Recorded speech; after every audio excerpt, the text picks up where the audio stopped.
and welcome back to the Advanced English course. In today's video, we'll be talking about intonation. Now, if you guys have followed the starting videos of this playlist, we talked about what does fluency actually means, what does pronunciation actually mean. Now, in order to communicate properly to somebody, you need to have proper intonation. If I have to clarify in simple terms, intonation means the rise and the fall of your voice while speaking. When you're trying to talk to somebody, the up and down in your voice, the up and down in your voice is called as intonation. Some people have sharp voice, some people have slow voice. Sometimes when you're trying to communicate something, you take your voice towards the end high and sometimes you drop it down towards the low. This modulation that you do with your voice is called as intonation, and it's the melody and the rhythm of speech. That means if you want to have a perfect communication power, you need to work on your intonation. If you don't have melody, if you don't have rhythm, you may sound like a robot. If I stand here and start teaching you like this, you know what, from today onwards, I'm going to teach you with this serious tone. If you want to study, fine. If you don't want to study, don't study. If I start talking like that, you might find I'm a little boring, I'm too rude, I don't know how to communicate properly. On the other hand, if I come here with a happy smiling face and I say, you know what guys, today we'll talk about a very important discussion, and that is called as intonation. Intonation means the up and down in your voice. So if you have to choose from character A and character B, you will always choose character B because character B is lively, enthusiastic, and has proper up and down in her voice. That's called as intonation. So in today's video, I'll help you to understand types of intonation and how to practice these things in your life, and most importantly, what is the benefit of intonation. But before that, I want to quickly remind you of our English speaking club. The classes are live on our website english.learnwithsamanash.com. In case you are somebody who's looking for a mentor, who is looking for somebody to guide you step by step in this process of learning English, enhancing English, and most importantly, giving you the confidence to speak proper English, please join our classes. I'm more than happy to help you. Now, why is it important? All the points that you see on your screen, we will also discuss these points towards the end of the video to understand if we are on the same page. Intonation is important because it helps with the meaning. When you use proper intonation, you can make the other person understand what was the meaning of your sentence. Second, it expresses emotions. Are you happy? Are you sad? Based on your voice, people can tell you. Make speech more engaging, because you will have up and down in your voice, so automatically it becomes lively and engaging. Lastly, you will have proper clarity. You will not sound like as if there is a robot. You will sound like as there is a human being standing. Try to have a proper communication with you.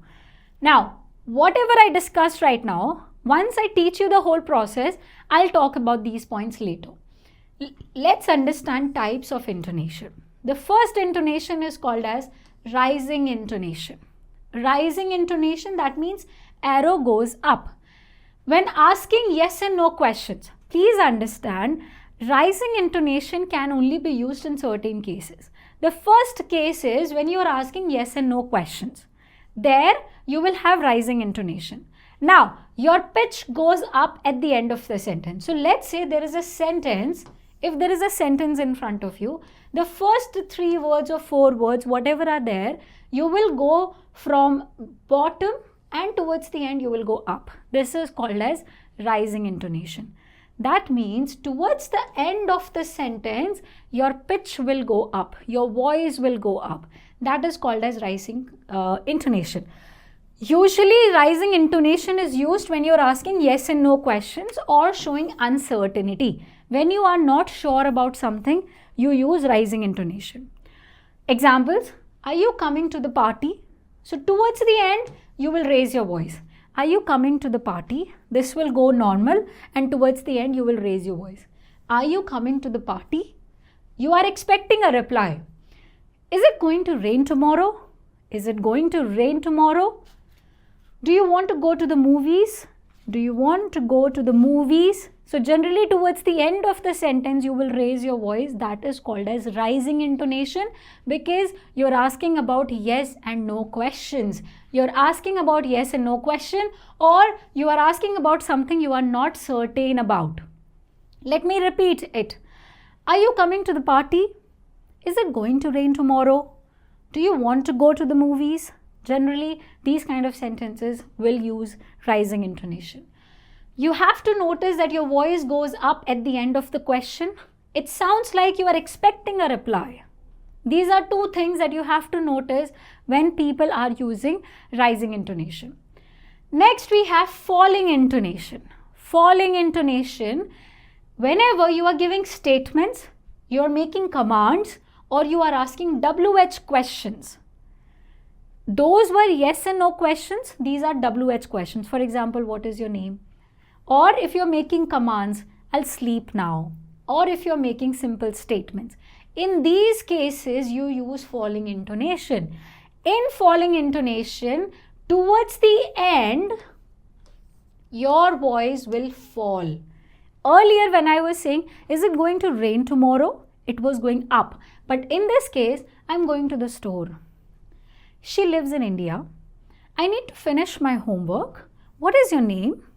What is your name? So towards the end of the sentence, your voice will go down. That is called as falling intonation.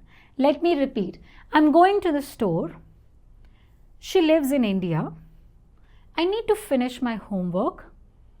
What is your name? So this is going to be high pitch and this is going to be low pitch. What is your name? That is called as falling intonation. You have to notice that your voice falls at the end of the sentence and lower your voice at the end. It's really important that whenever you are asking about WH question, you're making commands. If you go back to this sentence, I need to finish my homework is a command. Giving to yourself, of course. I need to finish my homework. So generally when you are talking about commands, when you're making simple statements, when you are asking WH questions, you will lower your voice at the end of the sentence. That is called as falling intonation. And finally, we have level intonation. Level intonation, also called as neutral intonation, because when you are talking about routine information or sounding neutral, when you don't have any questions, you are not certain, uncertain, you are just talking about normal life routine, you will be using level intonation. It's usually used in short answers or list. When you have simple reply, when you have list, you will use neutral intonation. Examples, I like apples, oranges and bananas. It's a list. I like apple, oranges, bananas. Throughout the sentence, you will have a neutral tone. She works in an office. Everyday routine thing. I eat breakfast at 8 o'clock in the morning. You will not say, I eat breakfast at 8 o'clock in the morning. No, I eat breakfast at 8 o'clock in the morning. Neutral tone. Routine life, talking about list, talking about short answers. These are the intonation you have to follow. You have to notice that your voice remains more or less same throughout the sentence. Aim for a neutral tone. Don't change your voice. Just keep it same. Now, we have talked about all kinds of intonation. In order to remember these variety, you have to start writing couple of sentences on each category. What kind of sentences you can write in falling intonation, rising intonation and neutral intonation? If you write 5 sentences per category, you will understand the hang. After you finish writing, you have to start recording them. Start recording those samples to understand up and down in your voice. Now, we already talked about these things. We said that it helps you with the meaning. It expresses emotions. It makes your speech engaging. It improves your quality.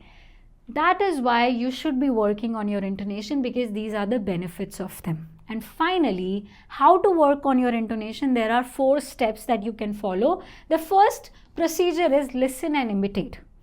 You can put on some podcast. You can watch a movie, maybe 4 minutes or 5 minutes movie. Listen to them, understand. Rising, falling, neutral, which kind of intonation is that? And then copy it. Next, you have to record yourself while doing it. Because until and unless you can understand that am I actually making the difference, you will not be able to work in the right direction. So you can record yourself. Then you practice with varied sentences. Sometimes falling, sometimes rising, sometimes neutral. You have to experiment with at least 5 sentences per category. And finally, it's really important that if you want to notice intonation in your speech, you should start speaking slowly and focus on your pitch. You can't be fast and work on your intonation. You have to be slow. You have to be in control of your speech. Only then you can work on your intonation. And finally, the homework is simple. Write 5 sentences and record on each category. Finally, in case you need any assistance from my side, you have to write us an email on learnwithsamanash@gmail.com. I'll be more than happy to solve your queries.